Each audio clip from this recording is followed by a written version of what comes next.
Hello, everyone, and welcome back to the Barrel Bros podcast. We've been away for a while, and now we're jumping on a bandwagon 2 weeks late. Nah, man, it's not a. It's not We're not jumping on a bandwagon. It's just something we want to do. I mean, to be fair, that is the case. We saw a previous tier list for waifus and hasubandos for the hit mobile Korean game Epic 7. Right. Which we both play far too much. Yeah. So it was a piece of shit, to be fair. It was a piece of shit, and so we need to sit here, create a better, objective list. Yeah, that tier list we saw, it didn't even have all the heroes on it, man. Yeah. It was trash, dude. Alright, so what we're gonna do here is we're just gonna run down the list. I've got all the heroes loaded up down here. We're gonna start off with the waifus. We'll have another episode with the guys. The hasubandos. We don't leave the guys out around here. Nah. We're equal opportunity around here. So here are the tiers. Pretty standard tiers. Jumping from S to triple S plus might seem a little weird. That's just, these are, the ones that really stand out. That's all that is. Now, what are we, how are we judging the characters? Are we just judging by appearance? Or are we judging by, are we considering their personality as well? Yes, since some of these characters are of a dubious age, this is... Oh, yeah, you're right. This is not a sexualized tier list. Right. So this is just how much we like the characters. Okay. We're just calling it a waifu tier list because, at the top, they're going to be waifus. Yeah. Now, a lot of them, there are a lot of heroes here, so there are definitely going to be some that I do not really know. So I'm going to have to go off of appearance. Oh, yeah. For sure. I may or may not flash, full body images of the characters for when we, place them, for, when we're deciding on, what tier they belong in, just so, viewers can get a better idea of what we're dealing with. Because you can't really... for those who don't play the game. Yeah, because you can't tell much just based off of the little portraits we have here. So... Let's just start off here. Yeah, First one up. Top left, Kisei. To me, this was Kisei is pretty high up there. I'm thinking Kisei should at least be A tier. Very refined, elegant. In the lore of the game, very powerful. Of moonlight will fall. Yeah, dangerous, sharp, just like the blade of her giant scythe. Yes. This will be the last. Limited time. Character, I think? No. Oh, no. She's not limited. You can still roll her? Yeah, you can roll her. She just had the drop rate up, like Armenta does. Okay. At the time of recording. Okay, that's good. Those damn limited time characters, dude. Most of them can eat my ass. So what are we thinking? I'm thinking, personally, I want to put Kisei in A tier. Okay. Not just because I use her in the game. I like that because it sort of establishes a baseline for what is sort of expected from A. I personally find Kisei to be quite good aesthetically. Her personality and backstory is interesting, although a bit one-dimensional, which keeps her out of S tier or higher. Yeah. I can agree with that. It's also the fact that she's dead in the main story. She is, yeah.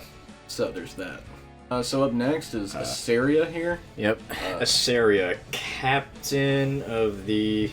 No, she's not captain of the Order of the Sword, is she? I think that's Charles. That's Charles. She's she's up there, though. Second in command, I think, Something actually. like that. Second in command of the Order of the Sword. Just your classic runaway elf to the human land story. Yeah. I find her quite pleasing aesthetically, especially her S3 ability in combat. Yeah, she summons that giant sword flower out of pure energy. It's pretty cool. Yeah, she is pretty cool. Yeah, she's a strong character. She used to be the poster child of the game. Yeah, she was the icon. So what do you think? I mean, I would just put her in A tier. A tier? I think so. She seems pretty good A tier. A tier. Up next is our first Moonlight summon that looks to be Judge Kisei. Yeah, Judge Kisei. Now, I've never used Judge Kisei. Me neither, and that's because it's a Moonlight summon. Yes. I don't spend thousands of dollars on this. Yeah, I'm not a damn whale. You cannot resist. So, aesthetically, I do still enjoy. So the only thing I know about Judge Kisei was you played her at the very start of the game in the intro when because she was with the rest of Rass's party when they all got killed by the Archdemon. Oh, right. Yeah, you played her then. Focus on this battle. Other than that, I honestly I assume she's just Kisei from alternate universe. From an alternate, like from a past world. Yeah, I think she is just past world Kisei. Yeah. So, I mean, I'm thinking, yeah, they do look pretty different, but she just has a much lighter tone about her entire appearance. Yeah. I think they're both A tier though. Yeah, A tier. Now this next one I don't recognize off the top of the head. This is Luna, the limited time overpowered piece of shite that is on every single arena team. I'm too low tier in arena to see Luna, just to be fair with you. I don't know a damn thing. Okay, so let's see if I can remember her lore. She's a dragon knight, right? Ridiculous. Yeah, well she is a dragon. Oh yeah, she is the dragon. She's an actual dragon. She serves... What's that character's name?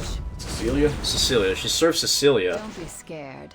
But she has a deeply rooted hatred for Cecilia and the rest of Cecilia's family because... They're dragon hunters, aren't they? They're dragon hunters, yeah. Right.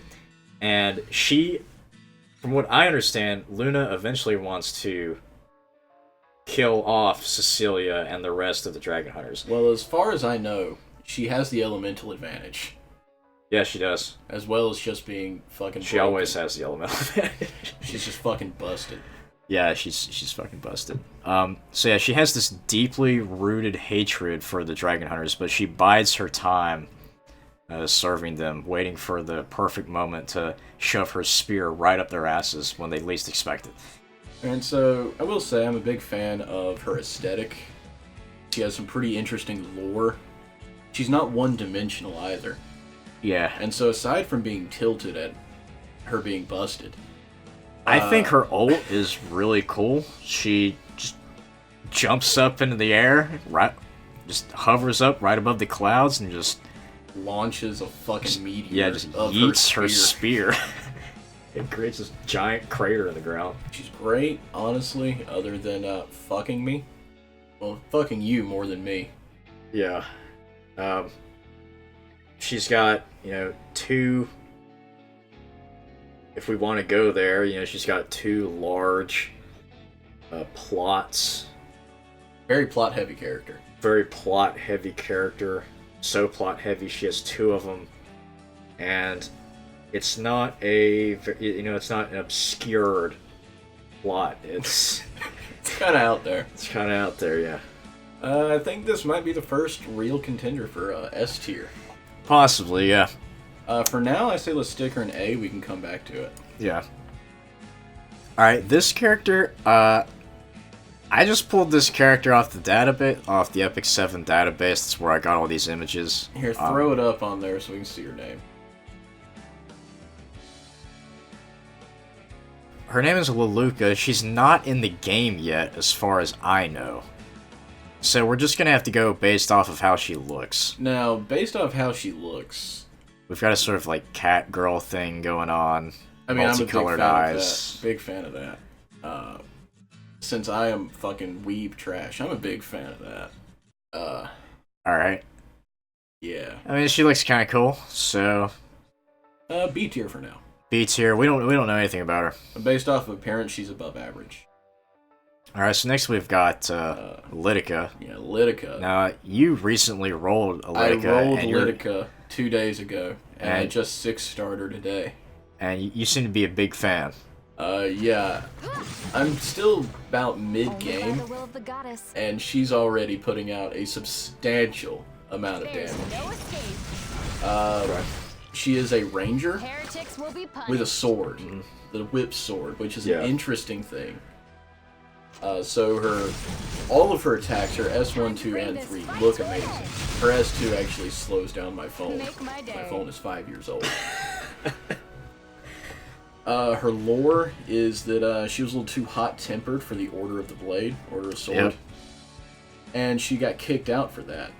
But she came into contact with Armenta and joined the fucking... What are they called? The Phantom CIC. Yeah. She joined Phantom to help fight the unknowns, the extra-dimensional beings invading the world. Yeah. They show up in the lands of death. Generally. And I did wonder for a while, playing through Bologna's side story, why Lytica wasn't animated, her sprite. And then Lytica came in as a new hero. Yeah. And she was also part of the, did you play through the Valentine's Day side story? There's a side story, there's an entire side story based around Valentine's. Yeah, that was the one before, for that weird springtime one that was like 8 layers deep that I didn't fucking bother with. And that one the Valentine's one had Bologna, Lytica, Acades. Yeah, I played that. Jenna. I think I was a little busy at that time and I couldn't go all the way in, but I played it. Yeah, and that was all about uncovering some plot to frame Charles for trying to assassinate Aether or some bullshit like that. I mean, he definitely could. Yeah. And Lytica was part of stopping that whole thing. Yeah, so as well as Lytica's aesthetic, we were talking about this earlier. I'm a big fan of her fucking hair. She's got the corkscrew things going on. She's got the corkscrew, but it's not a full corkscrew. It's just really interesting looking. And the animation when she's running is nice with it. Yeah.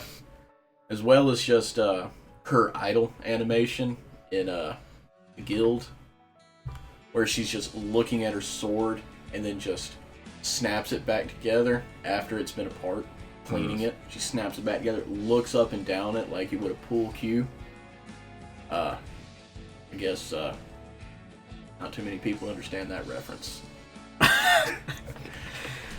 So what you're saying is you want to put her in S tier? Yeah, Is that what big you're saying? fan of Lytica. Alright.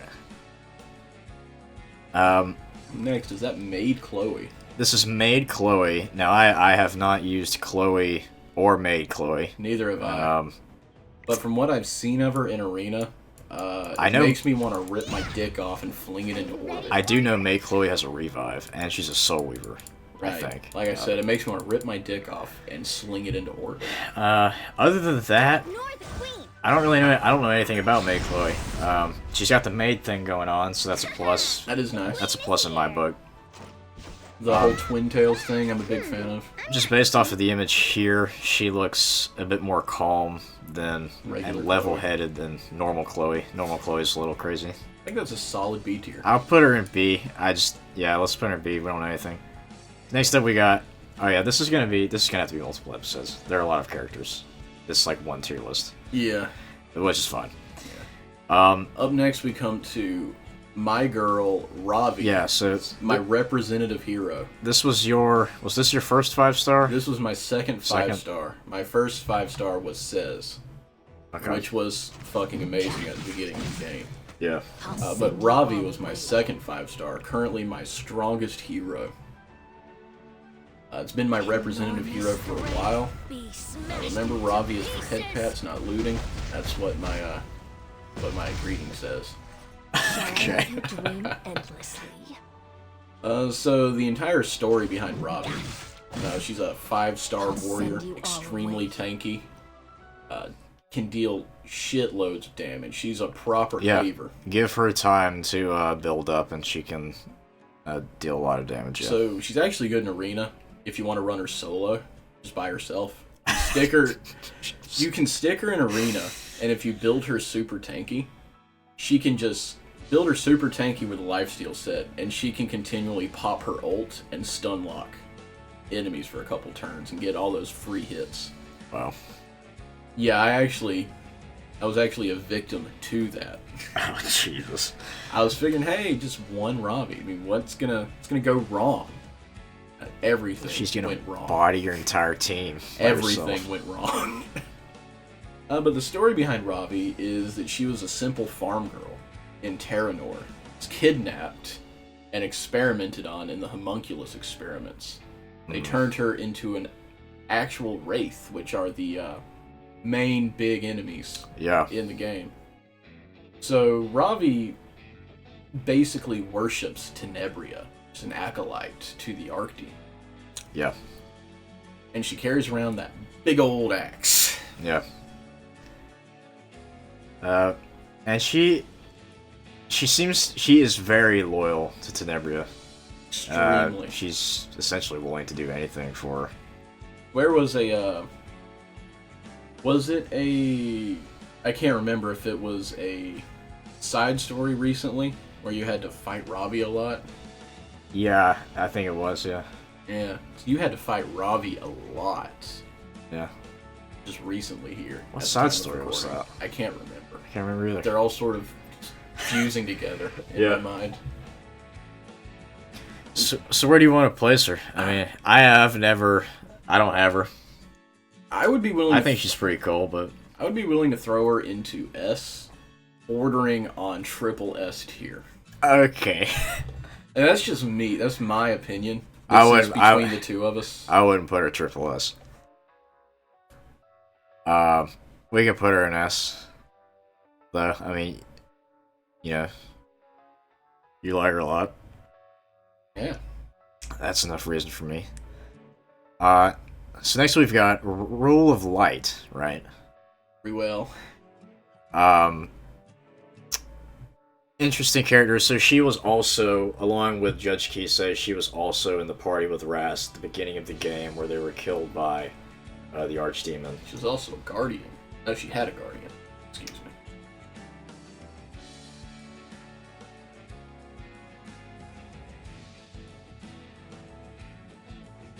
Yeah, she had a guardian, and her guardian was Destina, the Spirit Lord of Light.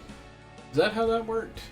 Yes, and okay. The way it worked was Destina was so fond of Raul or Rael, however you want to say it, that when Rael died, Destina was like so sad and just distraught that the Spirit Lord actually took the form of Raul almost. That's why they look very similar, because the Spirit Lord was so fond of what are they called?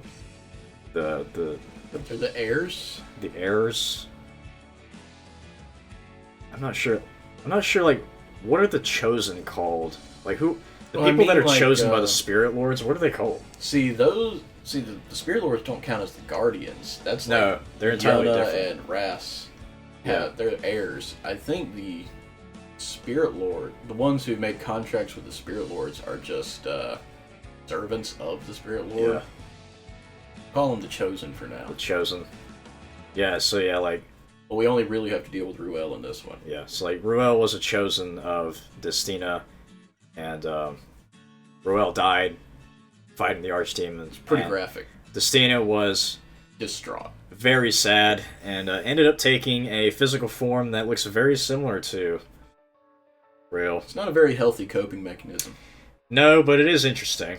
It is interesting to see a Spirit Lord have that much of an attachment to one of their chosen. I don't think there's any other instance of that. Like, we don't even see the other, Spirit Lords. And Destina is a playable character, which is interesting. Let's see, so, now, as far as placement, thinking somewhere between B and A. Just because, I've never used her. I've never used her either. She's a Moonlight hero. She has a revive. If you don't kill her. But you have to kill her first, or she's just going to revive something. She's super tanky. Super tanky. I've fought her. I have fought her. I'll put her in. Alright, up next. The bane of my fucking we existence. have Secret.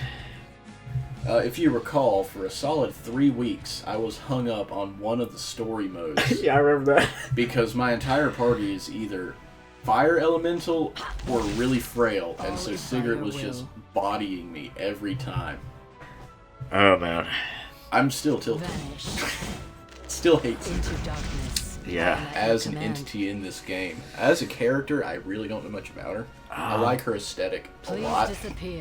Yeah, she has a cool aesthetic. Okay, so like story-wise, I believe Sigrid is a homunculus. Yeah, I think she's head homunculus. That was created in the image of Kisei. Yeah, she's discount Kisei. By the previous the King of Terranor, right? I think it was Friedrich, not the previous. Friedrich? I don't know, it was one of them. I mean, it was the king that did the experiments, but... I know she's a homunculus that's supposed to look like Kisei, and she kind of does. She's even got the scythe thing going on. She has a similar ult. Just a little more brutal, a lot less elegant. Yeah. She doesn't say much. She just shows up to be a walking power level. She's like really. the silent, cold, deadly type. She doesn't really get any explanation in the story. Yeah. So much as she just shows up as a walking power level, just to dick you down. She was in the main story. She was helping Vildred and Chiron and all of them. Yeah. She had a duel with Mercedes, I think, at some point. Probably. And she won too. I can tell you that. Yeah. I think she's cool. She is a... But, maybe B tier. B tier, yeah. She's an interesting character, but there's really nothing to her. Yeah. Alright, so now we've got Armenta. I think this character's pretty cool. So she's the leader of the Phantom CIC, the group that goes out and, they're the Ghostbusters, basically. They're essentially the Ghostbusters. They hunt down the... What are they? The unknowns. The fucking unknown, which are like... The extra-dimensional demonic invaders. Yeah, they spawn in the lands of death, which fucking... Shall we begin? Really drives down property value. Yeah, the land of death, they're a result of the goddess's power waning and the world being created over and over and over again, so it's slowly becoming more and more corrupted. And they also handle, you know, extra-dimensional beings and... Like all the Moonlight summons. Yeah, all kinds of crazy stuff. So... As far as, like, her personal story, so... Armenta was... I know she was married at some point. Yeah. And the husband died, I think. Yeah, he died. I think he was killed by unknowns. Yeah, I think that's why she does... that's why she has the Phantom CIC. It's the sort of... I don't know if it's for, like, revenge or... Something like that. Yeah. She also used to be the leader of a very strong band of mercenaries, which is where Silverblade Armenta comes from. But, we're looking at, you know, modern day. I think she's pretty cool. She's got the whole, like, snap fire... The whole Mustang snap. Yeah, the whole Mustang snap with the fire magic. I think it's very aesthetically pleasing to both listen to and look at. I mean, even just her character model. Yeah. Is pretty aesthetically pleasing. I think she's super cool. She is. Is she, some S-tier candidate, then? Yeah, S for super cool. Alright, yeah. Bologna. Okay, so Bologna is something that I've been trying to roll for a while now. Yeah, I've recently gotten a desire to want to roll her. Probably because I was talking her up so much. Yeah, that, and I know what she's capable of, because I've run into her several times in PvP at this point, and it's like... The moment that I saw her in the side story for Bologna and Says, the moment I played her, I got to have this. I need this in my life. Please, Daddy, get it. So what's her story? She's from a noble family. And Ezra. I think it was Ezra. She doesn't really like her family. They're a bunch of dicks. Yeah, she's not about that noble life. She practiced with her iron fan a lot. As a nice weapon. She's an insanely powerful. I guess she's a ranger. Yeah, she's a ranger. I'm not sure like how they describe it. If you look really closely, she throws her fan on her S1. So I'm assuming that's what most of this involves. I don't know if the other I don't know if they view it as magic. I don't know if it's viewed as I don't know if what she does is viewed as magic or what, but she's very strong. Somehow. She's extraordinarily strong. She defeated Sez. Which isn't that hard, to be fair. Well, I mean, disregarding, our meta knowledge of elemental weaknesses and whatnot. And just how frail Sez is. Sez had, Sez had the reputation. He was the living weapon. He was the living weapon. He slaughtered countless... the entire army of Terranor, single-handed while he was escaping. Yeah, and then this chick shows up and defeats him one-on-one, so... Just puts the beat down on him. And so now Sez follows her everywhere, because...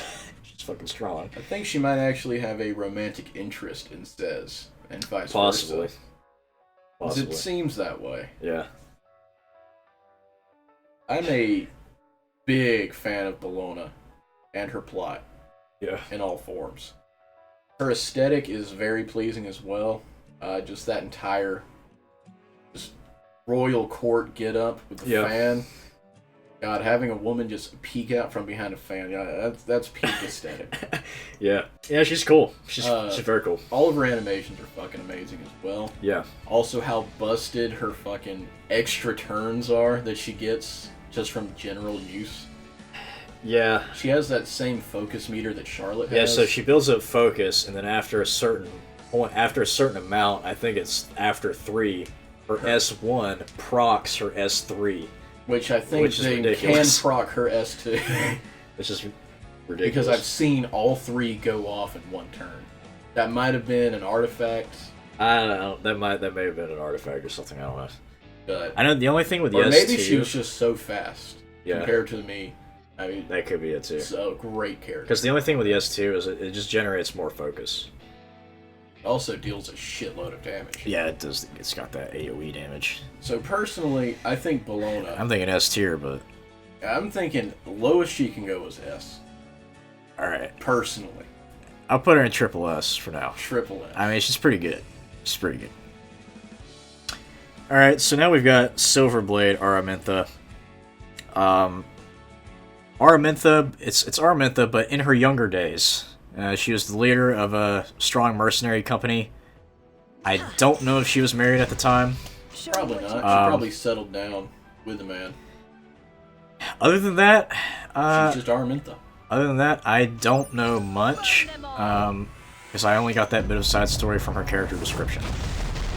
I'll have to warm up. Same sort of feel as Armenta, she's still, even back then, she had the snapping fire magic, except her S3 is way different. So her S3, she snaps and calls down a meteor from fucking space. Yeah. Pretty great. And... Why did she ever give that power up? I don't know, man. I don't know. But it is a very strong ability, she does a shit ton of damage. Silverblade Armenta. I think, I don't know if, this was Armenta. I don't know if this could be considered Armenta in her prime. I would say so, calling down a meteor. I know that her character design is very cool. And I also just like the, stance she has, man. She's just looking straight at you. No fucks given. Power stance. Power stance. I think she's cool. Alright, so where do you think she should go? I'll put her in S tier. Right. Because, Armenta's already in S tier.